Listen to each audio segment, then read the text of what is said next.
Bismillahirrahmanirrahim. Assalamualaikum warahmatullahi wabarakatuh. Alhamdulillah wassalatu wassalamu ala Rasulillah wa ala alihi wa sahbihi wa man walah wa ba'd.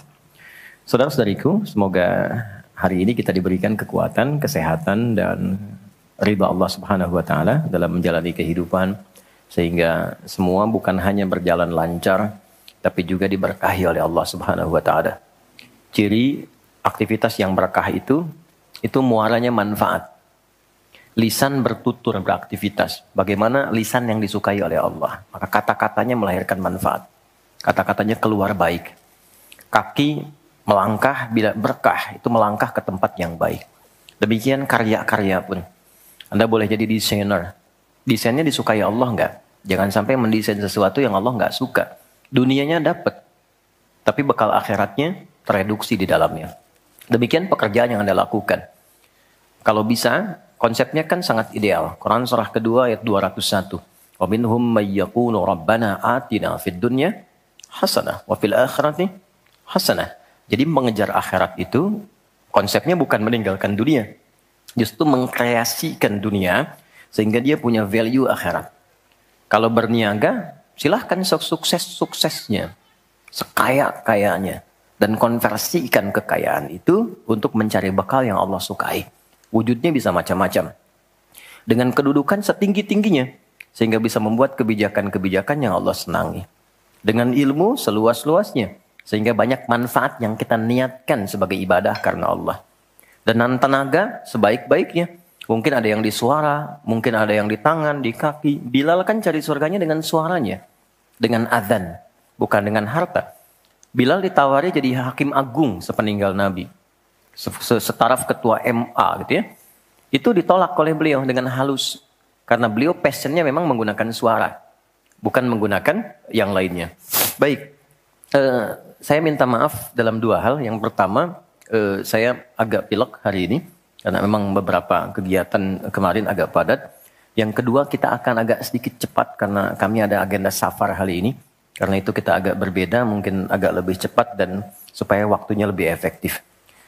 Seperti yang pernah kita sepakati bersama di bulan yang lalu, bahwa kajian kita akan terfokus pada pembahasan seputar sholat. Saya sudah buatkan kurikulumnya untuk sepanjang kajian ke depan, sehingga tahu apa yang mau dibahas, materinya sampai dengan waktunya. Mungkin nanti saya akan koordinasi dengan Mas Dimas atau dari musyawarah, kirimkan email.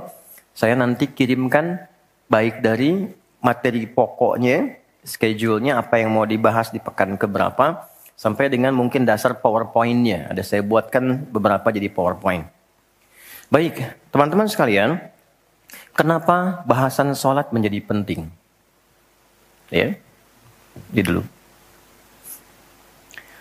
Dan menjadi bagian yang paling mendapatkan perhatian tinggi dalam Islam, baik di Al-Quran ataupun di hadis-hadis Nabi SAW.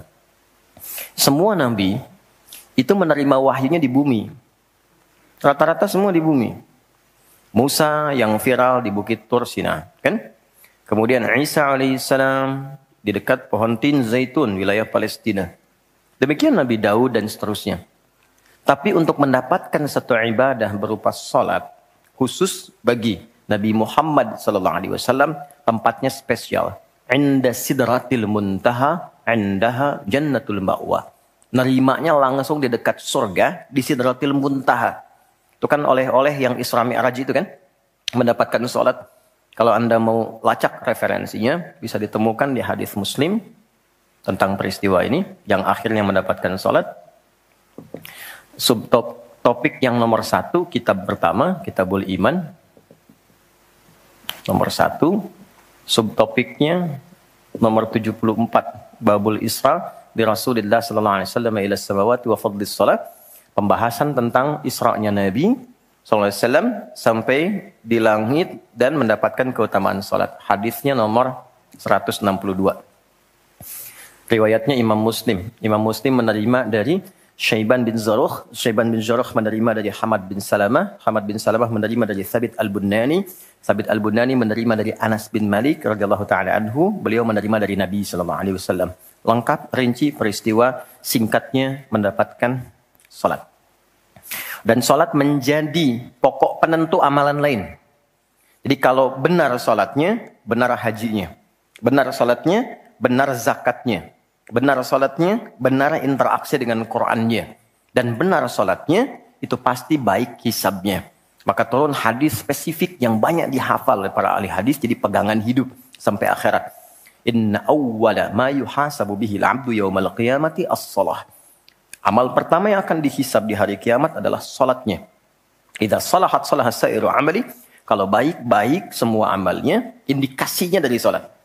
Wa idza fasadat fasada sa'iru amali. Kalau salatnya enggak bagus, pasti ada pengaruh ke amalan lain. Dan itu sangat menentukan. Baik. Kenapa salat? Ada apa di balik salat? Dan bagaimana cara salat yang benar yang melahirkan perubahan pada kehidupan? Itu yang coba kita turunkan sampai-sampai di bulan Ramadan pun ibadah pokoknya salat. Ya kan? Ibadah pokoknya salat loh. Sampai Nabi mengatakan, "Man qama Ramadhana imanan wa ihtisaban, ghufira lahu ma taqaddama min dhanbi." Spesial untuk Ramadan, orang yang salatnya benar khusus di Ramadan, di malam harinya yang kita kenal dengan tarawih, kalau benar salatnya dan ada getaran pada jiwanya, lalu dia berdoa spesifik, maka yang pertama Allah berikan mengampuni semua dosa yang pernah ia kerjakan selama hidupnya. Nah, itu nggak main-main. Artinya merubah dia menjadi lebih baik. Itu salat. Karena itu kenapa ada tambahan di Ramadan spesifik untuk meningkatkan salat tarawih. Berarti ada sesuatu yang sangat penting.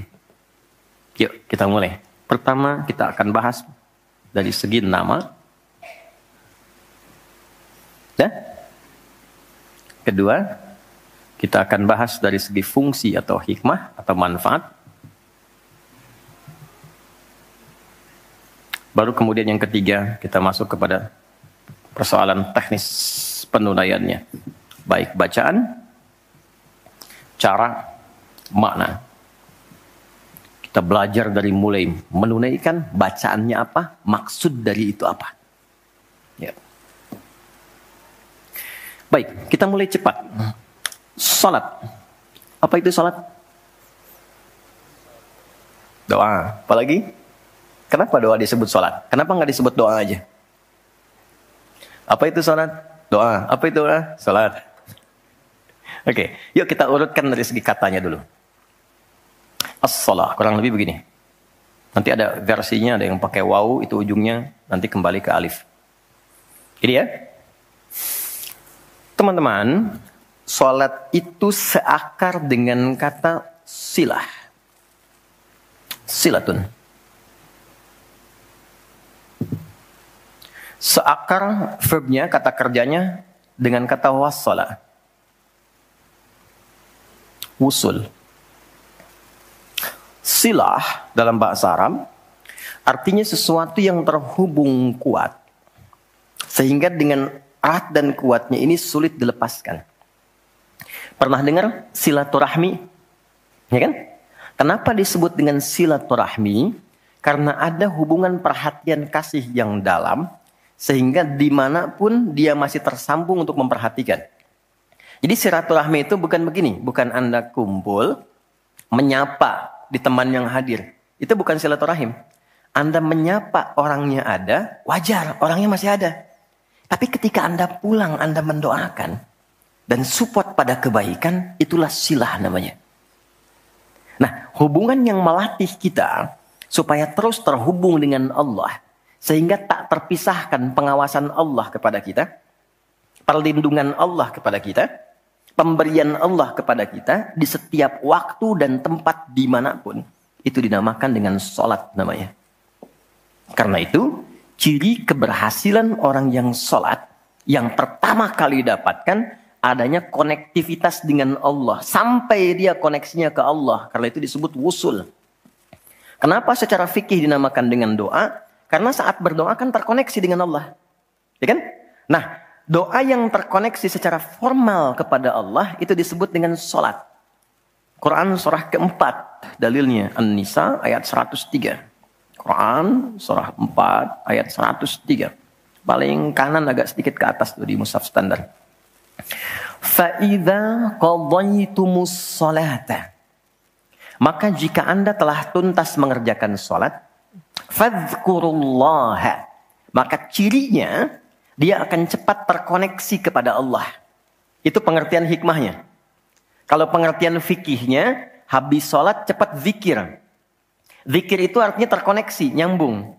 Kenapa setelah sholat ada zikir lagi yang menyambungkan? Karena ada orang yang sejak saat sholat belum nyambung dengan Allah. Itulah sebabnya nanti kita akan belajar. Masih merasakan nggak? Pernah nggak begini? Sebelum sholat mau fokus nih. Tapi begitu takbir, Allahu Akbar.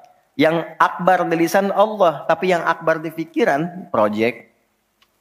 Ya, status belum diupdate. Nyimpan sendal di mana, jemuran belum diangkat, ya kan?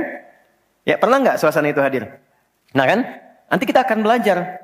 Nah, kalau akumulasi semua ingatan itu mengganggu khusyuk kita sehingga kadar khusyuknya kecil dan belum terkoneksi dengan Allah setelah sholat, maka coba zikir sampai nyambung.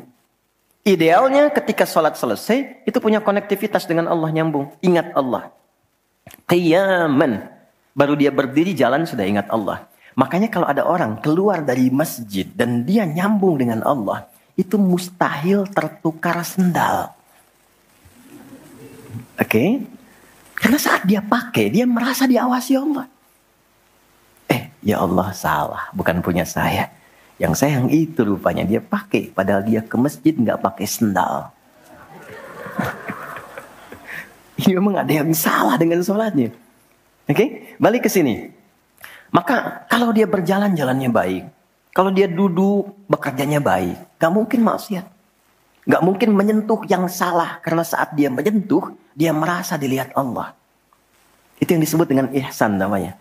Di orang yang punya koneksi dengan Allahnya kuat, itu akan mudah menjalani kehidupan. Anda punya koneksi dengan teman-teman yang punya kedudukan tertentu, aksesnya mudah kan? Anda punya koneksi dengan Allah, apa yang sulit bagi Allah? Masalah dikecilin, bukan gak dapat masalah. Masalahnya sama, bagi orang lain besar, bagi si fulan kok ringan. Karena sebelum mendapatinya, akses dia ke Allah tinggi, Allah ringankan untuk diterima di hatinya. Dilapangkan hatinya sebelum menerima persoalannya. Jadi ketika menerima persoalan, dia tinggal senyum aja, selesai. Macet, yang lain gelisah. Alhamdulillah macet.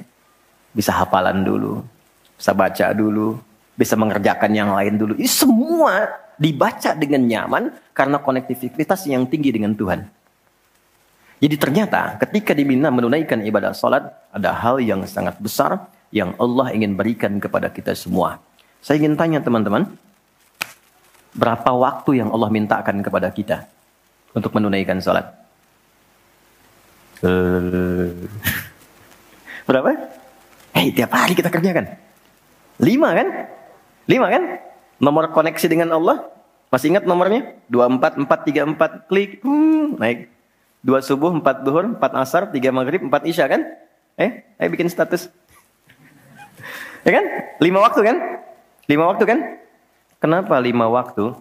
Salah satunya, karena di dalam Quran diisyaratkan orang yang benar salatnya, sesuai yang dengan yang diajarkan Nabi, sesuai yang diisyaratkan Quran, akan mendapatkan 5 kemuliaan dalam hidupnya yang tidak didapatkan oleh orang yang tidak sholat. 5 ini. Itu yang coba kita akan keluarkan. Itulah sebabnya kenapa sholat sangat ditekankan, kenapa sholat diwajibkan.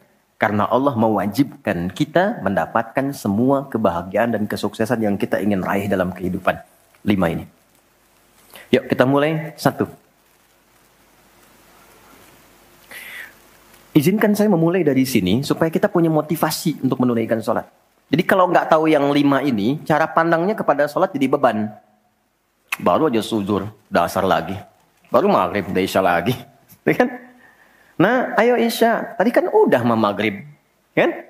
Pernah merasakan itu? Karena cara pandangnya menilai sholat sebagai beban. Padahal ketika Allah wajibkan, itu cara mewajibkannya bukan sebagai beban, sebagai motivasi yang mengantarkan pada keindahan. Satu, kita cepat. Quran surah ke-20 di ayat yang ke-14. Tafsirnya Quran surah 13 ayat 28. Satu paket. Kita pakai Quran hadis aja ya, biar nggak bisa didebat. Oke, Quran surah ke-20 ayat 14. Innani anallahu la ilaha illa ana fa'budni wa aqimis salata li dzikri. Sayalah Allah, kata Allah. La ilaha illa ana. Gak ada Tuhan yang layak dipertuhankan kecuali saya. Ini kalau kita belajar ngaji tentang tauhid, ya, belajar mengaji tentang dasar keyakinan, akidah. Ini ayat yang paling real, yang paling mudah dipahami, yang paling kuat pengakuannya. Saya coba mengumpulkan koleksi beberapa kitab-kitab yang disucikan. Saya kumpulkan. Nggak ada satupun kecuali di Quran yang tegas mengatakan, Tuhannya langsung mengatakan, tidak mewakili perwakilan. Sayalah Allah, satu-satunya yang dipertuhankan, sembah saya. Coba di Quran.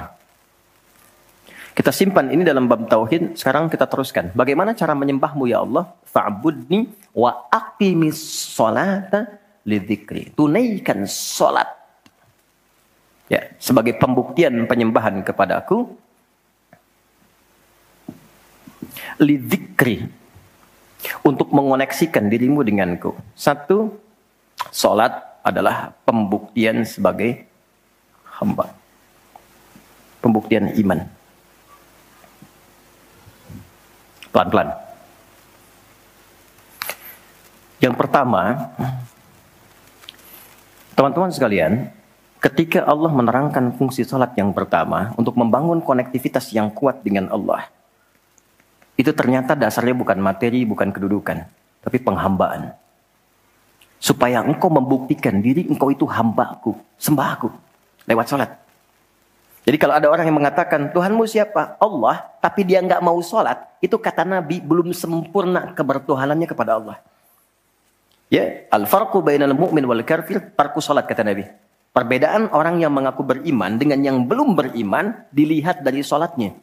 Jadi kalau dia sudah menunaikan sholat, itu pembuktian keimanannya kepada Allah, kebertuhanannya. Jadi kalau ada orang mengaku muslim, dia belum menunaikan sholat, maka dipertanyakan keimanannya. Karena itulah kemudian kata sholat disebut juga di Al-Quran dengan kata iman.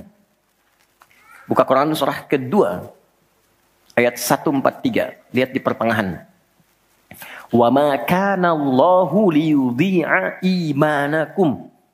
Jika ada hamba siapapun menunaikan sholat, aku nggak akan sia-siakan sholat yang dilakukan dengan imannya itu. Maksudnya apa? Akan dibalas, diberikan perhatian sesuai dengan kadar sholatnya. Disebut dengan iman. Dan yang paling dahsyat, ketika seseorang sholat menghamba, kan gerakannya ruku, sujud, menghamba kan? Maka naik statusnya dari sekedar manusia biasa menjadi abdun. Teman-teman, ini rahasia besarnya. Perintahnya, fa'budni, yang kita baca, iyyaka na'budu, asal katanya dari kata abada, orangnya abdun, jamannya ibad. Dan tidak pernah disebutkan dalam Quran kata abdun, kecuali untuk mengangkat derajat hamba di hadapan Allah. Contoh, Nabi Muhammad ketika peristiwa Isra dan Mi'raj, dipanggilnya dengan nama apa? Quran surah 17 ayat 1. Subhanalladzi asra bi'abdihi. Tidak disebut Nabi, tidak disebut Rasul, tapi abdun. Nabi Sulaiman ketika diberikan kekuasaan besar, punya kedudukan yang hebat, sampai menundukkan awan. Ya, sebelum Songgohan punya awan Kinton, Nabi Sulaiman sudah punya duluan. Suzuki Yatanabe tahun 96 kan, bikin komiknya. Saya nggak terlalu baca itu atau tonton, tapi saya tahu. Itu awan ditundukkan, angin bolak-balik. Ketika mendapatkan kedudukan itu, sifat yang disebutkan abdun, bukan Nabi, bukan Rasul. Quran surah 38 ayat 30. Wa wahabna li Dawuda Sulaiman ni'mal abdu. Oke, Nabi Zakaria alaihissalam ketika akan diangkat statusnya dari suami menjadi ayah. Dan sudah berharap tinggi. Dikabulkan, naik status, diberikan anugerah, disebutnya dengan abdun. Quran surah 19 di ayat yang kedua. Zikra rahmati rabbika abdahu Zakaria. Nabi Nuh diangkat status memimpin kelompok generasi manusia setelah Nabi Adam. Naik ke kapal, jadi pemimpin besar. Begitu diangkat, yang disebut statusnya abdun. Quran surah 17 ayat 3. Innahu kana abdan syakura. Kenapa disebutkan abdun? Abdun itu sifat penghambaan. Semakin tinggi ibadahnya, semakin tinggi pendekatannya ke Allah, semakin diangkat. Jadi dengan Allah itu karena Allah Khalik, kita makhluk. Laisa kamitslihi syai', enggak sama sifatnya.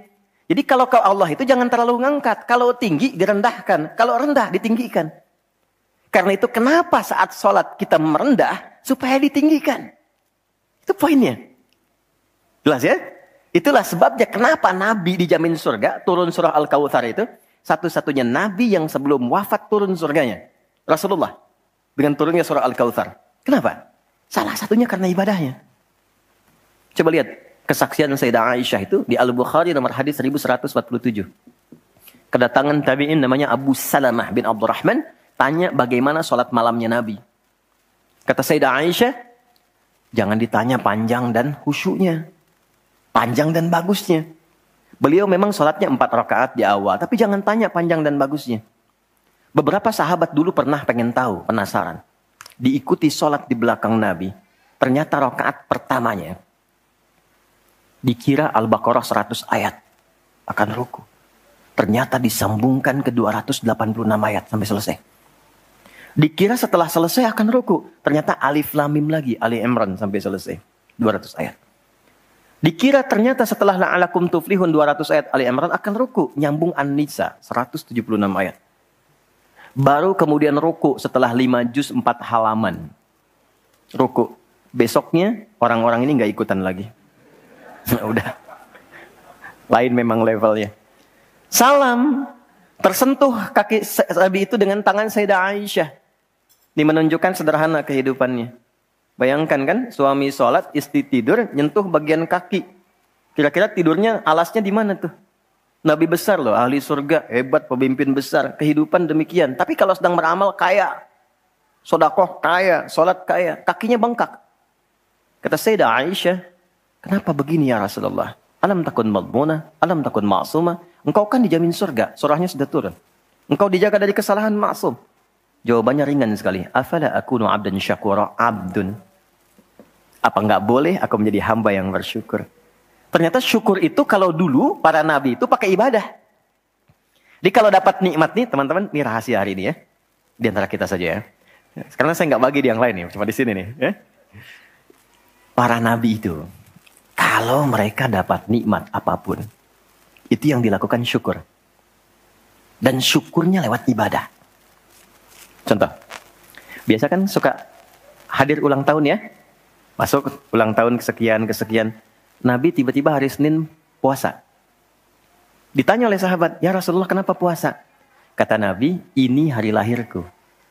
Jadi mensyukuri nikmat kelahiran dari waktu yang telah berjalan, itu pakai ibadah. Begitu dapat anugerah surga, turun Al-Kautsar, malah diminta ibadah oleh Allah. Inna a'tainakal. Setelah itu apa? Fasolli li rabbika. Tingkatkan sholat, tambahkan amal lewat harta. Jadi jaminan surga itu bukan menghentikan amal soleh. Anda sukses dengan pekerjaan, bukan berarti menjadikan hubungan Anda terputus dengan Allah. Yang paling aneh kan Allah udah ngasih rezeki banyak, kok dipakai maksiat hasilnya? Allah kasih Anda minta, Allah kasih. Tapi begitu dikasih, kenapa dipakai untuk mabuk? Kenapa dipakai untuk maksiat? Kenapa dipakai untuk membeli sesuatu yang Allah nggak sukai? Karena ada perjuangan mendapatkan itu. Makanya dibalik caranya. Ketika Anda menghamba, menunduk, Allah mengangkat. Tapi kalau Anda mengangkat, Allah turunkan serendah-rendahnya. Ini rumus pertama. Jadi ternyata ketika kita diminta menghamba dalam sholat, itu adalah jembatan pertama bagi Allah untuk mengangkat kita dengan derajat tertinggi. Paham? Oke, satu. Jadi kalau ke anak-anak begini kalau tanya, "Mah, kenapa sih harus sholat?" Supaya kamu jadi hebat. Gitu. Kok bisa? Lihat Umar. Sebelum sholat, orang biasa. Kerjanya begini, cuman jalan-jalan, mabuk dan sebagainya. Tapi setelah sholat, dia jadi pemimpin yang sangat hebat. Dia hafal sekian bahasa. Dia dirikan sekolah-sekolah. Pemikirannya hebat, tangguh orangnya. Di mana-mana dikagumi. Itu. Kalau ada karyawan Anda bertanya, kenapa Pak harus sholat? Supaya kita makin sukses proyeknya. Makin banyak omsetnya. Coba lihat Abdurrahman bin Auf. Bukankah sebelum dia sholat dia kaya tapi biasa, malah hilang kekayaannya. Tapi setelah dia sholat dan dia praktekkan makna-makna dalam sholat, meningkat level kekayaannya sampai yang ketiga tertinggi. Dari kaya, kaya banget, kebangetan kayanya. Tuh, kapaknya terbuat dari emas kan? Abdurrahman bin Auf. Itu setelah sholat. Itu viral sekali kisahnya. Ya, jadi ini bagian pertama. Jadi ketika ada panggilan hayya 'alas shalah atau sejak Allahu Akbar, rasakan panggilan itu ingin mengangkat derajat kita. Jadi kalau panggilan sholat itu dipahami sebagai hanya tuntutan ibadah, nanti jadi beban. Allahu Akbar, si ngantuk ya Allah. Tapi ketika Anda sudah merencanakan, kan malamnya kita bikin kurikulum, kan kegiatan kita tuh nyambung. Malamnya istighfar, menyiapkan kurikulum untuk besok. Istighfar itu mengoreksi yang belum bagus apa hari sebelumnya. Katanya pengen ke surga, surganya Firdaus, tapi salatnya masih bolong-bolong. Baca Quran belum maksimal, sedekah belum ada. Kita koreksi besok terencanakan. Saya pengen sholat di tempat ini. Besoknya saya akan misalnya mengerjakan ini, capaiannya ini. Bikin kurikulum A sampai Z.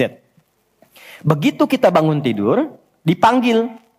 Allahu Akbar, Allahu Akbar. Yang kita siapkan itu tadi, rencana. Dibawa menghadap Allah, minta kemudahan.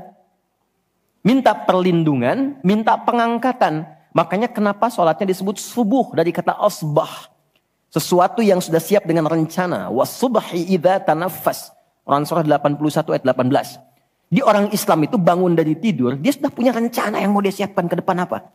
Jadi nggak ada ceritanya ke depan bingung. Jam 7 mau kerjakan apa, 9 ada di mana. Rencana itu dibawa menghadap Allah. Dalam sholatlah kita mintakan kemudahan. Itulah pengantar, pengangkat derajat. Jadi ketika azan berbunyi kalimatnya Allahu Akbar, Allahu Akbar. Ini peluang saya. Jelas? Halo, jelas? Alhamdulillah. 2, masih di sini. 2. Wa aqimis salata lidzikri, tunaikan salat untuk mengingatku. Apa manfaat zikir?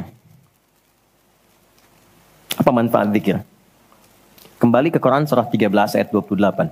Ala bidzikrillahi tatmainnul qulub. Yakin, ala itu harful ikhbar wa taukid. Huruf yang berfungsi menginformasikan dan menegaskan. Kata Allah, yakinkan pada jiwamu. Semakin banyak engkau berzikir, dampaknya semakin tenang hatimu. Jadi kalau sedang gelisah, zikir, bukan update status. Ingat ya? Karena mengupdate status, mencurahkan pada media sosial, tidak menghilangkan kegelisahan. Dan tidak menyelesaikan masalah. Bintaro macet ya. Apa dengan dibuat macet selesai? Tidak. Nggak nyangka ya dia seperti itu. Nyangka. Ketika ada orang mengatakan nggak nyangka, sedang nyangka dia tuh. Dan tidak selesai masalahnya. Apa kata Quran? Jika Anda sedang gelisah, optimalkan zikir. Apa itu zikir? Semua jenis kegiatan yang menyambungkan kita dengan Allah. Misal, doa. Doa itu di Quran disebut zikir. Quran surah 7 ayat 205. Wadhkur rabbaka fi nafsika tadarruan wa khifatan wa dunal jahri minal qaul. Kalau Anda sedang gelisah banyak persoalan, alih-alih mengeluh, angkat tanganmu minta kepadaku. Bukankah saat berdoa menjadi semakin tenang? Solusi belum datang, tapi hati lebih tenang kan? Dan jiwa yang tenang itu melahirkan pemikiran yang gemilang. Hasil yang cemerlang. Jadi begitu kita lebih tenang, lebih mudah menanti solusi. Anak belum pulang, doa. Besok ada ujian, doa. Ada proyek mau dilakukan, kita gelisah, doa. Itu fitrah. Quran itu disebut zikir. Quran surah ke-15 ayat 9. Inna nahnu nazzalna dzikra wa inna lahu lahafidhun. Kalau sedang gelisah, masalahnya kompleks, Ambil wudhu, ambil mushaf, buka. Itu baru pegang mushaf, baru buka. Dampaknya ke hati itu kuat. Begitu Anda baca dengan suasana yang tenang, nyaman ke jiwa. Yang paling dahsyat kadang-kadang dibuka, mushafnya acak, keluar ayatnya sesuai dengan masalah kita. Tuh. Itu Quran. Ya. Apalagi kalimat thayyibah. Subhanallah, alhamdulillah, Allahu akbar, masya Allah, astagfirullah. Itu zikir. Quran surah 4 ayat 103. Fa idza qadaytumus salata fadhkurullaha. Makanya ketika Anda mendapatkan nikmat, alhamdulillah, hati lebih tenang. Tidak menggunakan nikmat dengan hal-hal yang tidak positif. Ada sesuatu, astagfirullah. Ada keluhan, ya Allah. Lebih tenang. Akumulasi semua bentuk zikir itu ada dalam salat. Di salat ada subhanallah? Ada. Ya. Di salat ada alhamdulillah?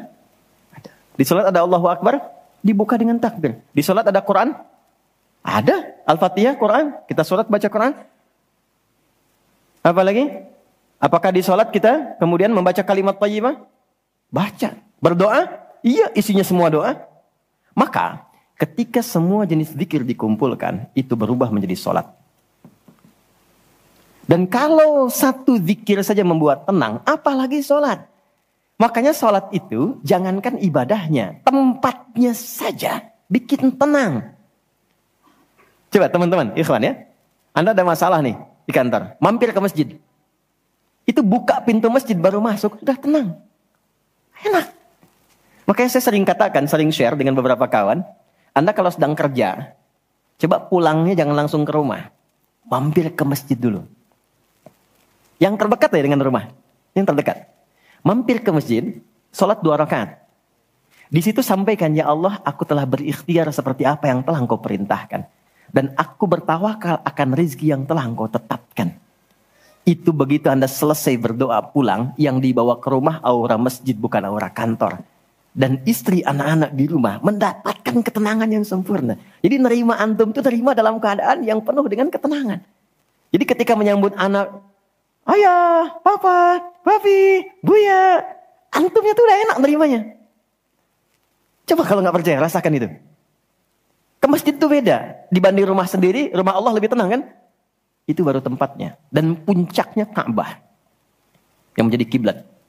Itu ada di Quran, surah kedua, ayat 125. Wa idh ja'alnal baita mathabatan linnasi wa amna. Dan pelajari, pahami, renungi. Ketika aku tetapkan dengan keagunganku, Ka'bah pusat ibadah yang menenangkan. Sebanyak apapun Anda punya kesulitan, depan Ka'bah itu ngalir air mata, tenang aja. Gitu. Pancarannya masjid. Ya. Masya Allah ya. Nah, amalannya sholat. Jadi ambil suasana itu, bawa ke dalam diri kita untuk menghasilkan apa yang kita harapkan. Yang kedua, di intinya kalau sedang tidak tenang, gelisah, ada persoalan, atau bahkan ya, untuk menentukan satu urusan. Kalau Anda bingung, merasa ada saingan yang tidak sehat, merasa ada orang-orang yang mungkin mengganggu, lakukan sholat sebelum berangkat. Tahu Imam Al-Bukhari ya? Beliau menulis Sahih Al-Bukhari kan? Itu sebelum menulis setiap satu hadis, sholat 2 rakaat. Kalau tenang, baru dituliskan. Tidak tenang, beliau sholat kembali. Ditulis di Masjidil Haram, diselesaikan di Masjid Nabawi. Itulah sholat. Makanya semua nabi yang pernah bertugas di bumi, itu sholat. Dan kita yang paling sempurna caranya. Nabi Isa, Yesus, sholat. Quran surah 19, ayat 31. Sampai 33-nya. Wa awsani bis sholah. Allah mewasiatkan padaku untuk sholat. Nabi Zakaria, sholat. Quran surah ketiga, ayat 39. Fanadatul malaikatu wa huwa qa'imun yusalli fil mihrab. Sholat. Nabi Ismail, kakek Nabi ke-29, bahkan meminta keluarganya disiplin sholat. Quran surah 19, Maryam, ayat 55. Wa kana ya'muru ahlahu bis shalah. Jadi kalau kita urutkan dari awal sampai ke Nabi Muhammad SAW, atau kita tarik mundur dari Nabi Muhammad ke Nabi Adam alaihissalam, tidak ada satupun Nabi yang bertugas di bumi kecuali mereka sholat. Muhammad SAW bin Abdullah bin Abdul Muttalib bin Hashim bin Abdul Manaf bin Qusay bin Murrah bin Kilab bin Ka'ab bin Ghalib bin Fihir bin Malik bin Nadar bin Kinana bin Khuzaimah bin Mudrika bin Ilyas bin Nizar bin Mudar bin Ma'ad bin Adnan bin Adi bin Adri bin Muqawwam bin Nahur bin Ya'rub bin Yasjub bin Ismail alaihissalam, bin Nabit bin Ismail alaihissalam, bin Ibrahim alaihissalam, bin Adhar atau bin Nahur, bin Abir bin Kinan bin Arfakhshad bin Sam bin Nuh alaihissalam, bin Mihlail bin Matushala bin Kinan bin Anwas bin Tith bin Adam alaihissalam. Semua tersambung. Saya ulangi. Semua salat. Oke? 3. Quran surah 29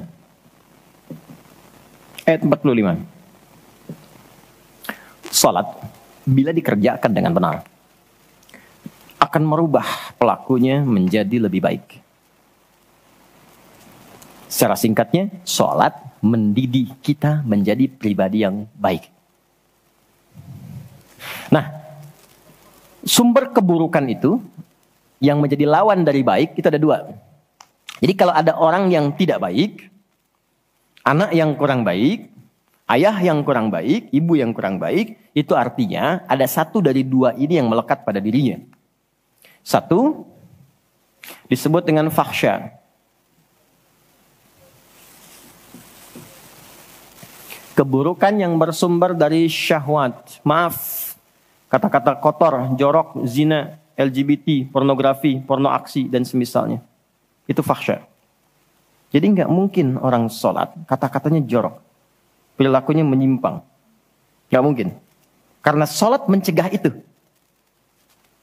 Atau mungkar, keburukan yang bersumber dari nafsu perut dan akal. Mencuri, korupsi, mencela, berdusta, membunuh, merampok, menyakiti, dan semisalnya. Itu mungkar. Makanya ketika seseorang berbuat itu, hatinya mengingkari. Itu disebut mungkar. Hatinya mengingkari. Maka orang sholat, pasti bila sholatnya benar, karena dia tersambung dengan Allah, fakhsya dan mungkarnya tertekan. Yang muncul jiwa baiknya, jiwa takwanya. Ketika yang muncul kebaikannya, yang buruknya ditekan, maka yang keluar dari semua bagian tubuhnya, semuanya perilaku baik. Itulah sebabnya ketika Allah berfirman tentang hal ini, disampaikan di Quran surah 29 ayat 45. Inna sholata tanha anil fakhsya wal munkar. Mengujinya gampang. Kita uji dengan sejarah pendekatannya. Semua masyarakat di era Nabi, itu kan sebelum masuk Islam perilakunya itu sangat menyimpang. Tidak kenal kebaikan. Tak kenal kebaikan itu jahlun namanya. Orangnya jahil. Kalau disatukan jadi jahiliyah. Gak kenal kebaikan. Ya, yang mencuri banyak, zina khatam. Ya, perilaku menyimpang banyak. Disebutnya jahiliyah. Tapi ketika datang risalah Islam, yang diajarkan pertama salat. Salat merubah mereka dari jahiliyah menjadi khairu ummah. Kalau ada yang paling jujur itu, yang paling dermawan itu, yang paling baik itu, paling disiplin itu. Kok bisa salat ditunaikan bisa merubah seseorang jadi lebih baik? Ada sesuatu dalam salatnya. Itu yang nanti kita akan pelajari. Itulah sebabnya kenapa anak-anak dari kecil usia 7 tahun khususnya yang diajarkan sholat. Masih ingat hadisnya? Ya, saat anak berusia 7 tahun ajarkan sholat. 10 tahun dia masih malas, beri pelajaran yang membuat dia mengerti. Bukan berarti harus memukul ya. Kalau di Arab adatnya begitu, itu biasa. Doroba itu memberi pelajaran maksudnya. Kurangi uang jajannya, berikan pelajaran yang baik kepada dia supaya mengerti kenapa mesti sholat. Kenapa dari usia 7 tahun? Supaya anak itu tumbuh jadi baik.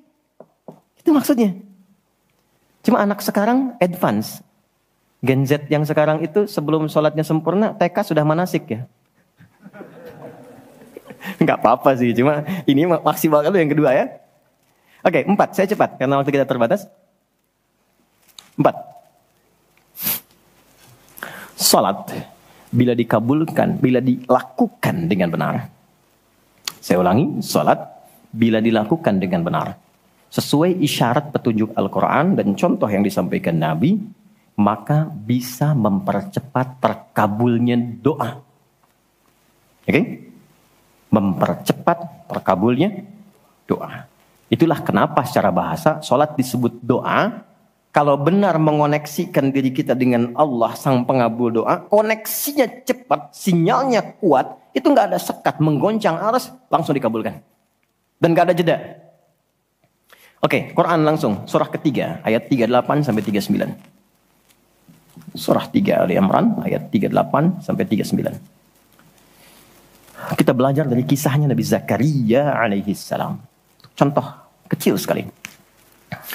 Secara singkat sudah berumah tangga, sudah sekian lama, rambut sudah memutih, fisiknya sudah letih, itu dilukiskan di surah Maryam nanti, ayat 1-9 kita dapati. Istri divonis secara medis, nggak mungkin punya keturunan. Secara medis loh, sudah menopause dan mandul. Secara medis nggak mungkin, secara klinis nggak mungkin. Tapi ini yang paling hebat. Jika manusia, catat ini baik-baik ya. Jika manusia sudah menyimpulkan nggak bisa, itu tanda langsung dari Allah supaya menengadahkan permohonan langsung kepada Allah tanpa campur tangan makhluk. Karena Allah ingin mengabulkan apa yang Anda minta secara langsung, bukan lewat campur tangan makhluk. Baca itu. Dan pahami untuk tidak putus ikhtiar. Jadi kalau rahmat Allah itu jangan dibawa dengan putus asa. La taqnatu mir rahmatillah. Jangan pernah putus asa. Jangan ada bahasa begini, ya nggak mungkin, ya nggak bisa. Jangan diambil. Begitu orang mengatakan nggak mungkin, itu tanda dari Allah. Allah ingin memberikan langsung tanpa campur tangan manusia. Maka apa yang dilakukan Nabi Zakaria? Beliau kemudian sholat di mihrabnya Maryam. Ini saya sedikit bahas tentang mihrab, sedikit saja. Quran surah 3 dulu, di ayat 37. Di paling kiri sebelah bawah, pojok di mushaf standar. Secara singkat saja, mihrab itu satu tempat yang fungsinya mempercepat terkabulnya doa dan mendatangkan rezeki dari sisi yang tidak diduga. Awas, kita bicara keimanan ya. Dan di situ dipertaruhkan. Mihrab ini tidak harus lebar dan luas.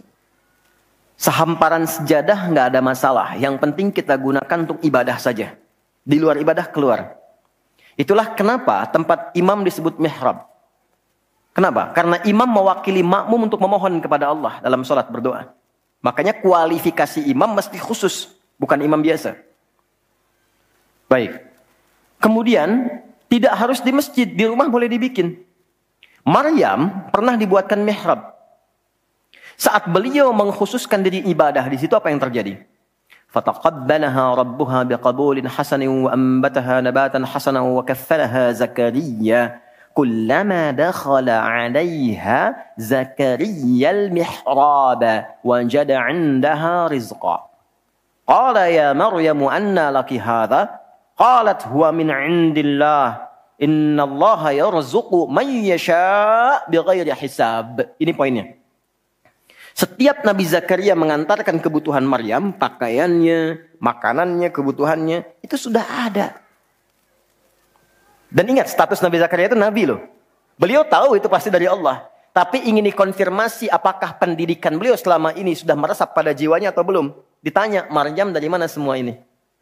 Maka beliau jawab, Maryam jawab, huwa min indillah. Paman, ini semua dari Allah. Baik ya? Allah memberikan apapun yang ia kehendaki tanpa batas pada siapa yang diingini. Maka ini dibaca oleh Nabi Zakaria. Mayyasha itu. Jadi kalau ada di Quran diksi mayyasha, jangan simpulkan ini untuk dia saja. Maksudnya, jadi seperti dia, maka Allah akan berikan seperti Allah berikan kepada dia. Maka Nabi Zakaria kemudian sholat di mihrabnya Maryam itu. Minta sesuatu yang selama ini kata orang terbatas. Apa yang dilakukan? Sholat. Dalam sholatnya minta. Perhatikan cara mintanya. Satu, menyebut nama Allah sesuai kebutuhan. Jadi Allah bentangkan semua nama terkait semua kebutuhan kita. Anda butuh rizki, sebut ya Razak. Anda butuh ilmu, sebut ya Alim. Ya kan? Anda butuh ketahanan mental diri, sebut ya Sabar. Itu 99 tersebar. Itu rumusnya di Quran surah ke-17 ayat 110. Quran surah 17 Al-Isra ayat 110. Qul id'ullaha awid'ur rahman ayyamma tad'u falahul asma'ul husna. Kalau Anda punya persoalan, segera curhatkan kepada Allah, minta, berdoa. Sebut ya Allah yang standar atau ya Rahman naik sedikit atau pilih nama yang sesuai kebutuhan kita. Jadi nggak harus semua disebut, takutnya nggak butuh dikasih. Ya Allah ya Sabar, nggak pengen punya masalah, turun masalah kan? Nah, Nabi Zakaria divonis ada keterbatasan, nggak mungkin diberi. Maka beliau meminta dengan nama Allah yang memberi tanpa batas. Dalam bahasa Arab disebut dengan Wahhab, pemberi tanpa batas. Kalau dialihkan jadi bentuk permintaan, fi'lil amri lit talab. Bukan perintah di sini tapi untuk meminta. Maka rubah kalimatnya jadi hab. Kalau untuk pribadi, habli. Untuk komunal banyakan hablana. Karena ini kasusnya pribadi, maka di ayat 38 beliau meminta. Hunalika di mihrabnya Maryam. Da'a Zakaria rabbah. Berdoalah Nabi Zakaria kepada Allah Rabbnya. Perhatikan. Qala Rabbi habli min ladunka dzurriyyatan thayyibah innaka sami'ud du'a. Ini fikih doa yang penting dipelajari. Ya Allah, ini kalau terjemah bebasnya begini. Mereka mengatakan aku nggak mungkin punya keturunan. Maka aku memohon darimu saja yang tidak punya batas dalam pemberian. Mereka katakan aku nggak mungkin. Aku memohon kepadamu yang tidak punya batas dalam pemberian. Innaka sami'ud du'a. Sungguh engkau pasti mendengar doaku. Kalau kepada yang maha mendengar tidak terkabul juga, kepada siapa lagi aku mesti memohon?